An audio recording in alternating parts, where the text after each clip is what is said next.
ઘણા બધા ખેડૂત મિત્રોએ કપાસ, મરચી, ડુંગળી અને અન્ય પ્રકારના શાકભાજીનું વાવેતર કરેલું છે, પણ કપાસમાં, મરચીમાં કે કોઈ પણ અન્ય પાકમાં થ્રિપ્સ અને કથીરીનો આપણને એટેક જોવા મળે છે, જેના કારણે પાંદડા કુકડાઈ જાય છે. પાંદડા આપણે જોવા નથી ગમતા, કપાસનો પાક જોવો નથી ગમતો, અન્ય પાક જોવા નથી ગમતા. તો એની માટે બેસ્ટ એક તમને વસ્તુ લઈને આવ્યો છું.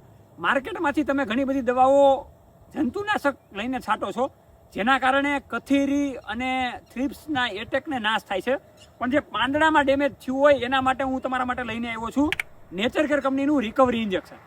કોઈ પણ પ્રકારના વાતાવરણની અસરના કારણે પાક આપણને જોવો ના ગમતો હોય તો આ રિકવરી ઇન્જેક્શન જે નેનો ટેકનોલોજીથી બનાવેલું છે, આમાં કન્ટેન્ટની વાત કરીએ તો વિટામિન B3 નાખવામાં આવેલું છે. તો આજે તમે આ નેચરકેર સ્ટેમિનાનું ઇન્જેક્શન મંગાવો. એક જ ઇન્જેક્શનમાંથી 10 પંપ થાય છે. 550 રૂપિયાનું આ એક ઇન્જેક્શન આવે છે. કોઈ પણ જંતુનાશક દવા સાથે તમે આ ઇન્જેક્શનને વાપરી શકો છો. તો આજે જ કોલ કરો અને કપાસ અને કોઈ પણ પાકને ભરાવદાર બનાવો આ રિકવરી ઇન્જેક્શન દ્વારા.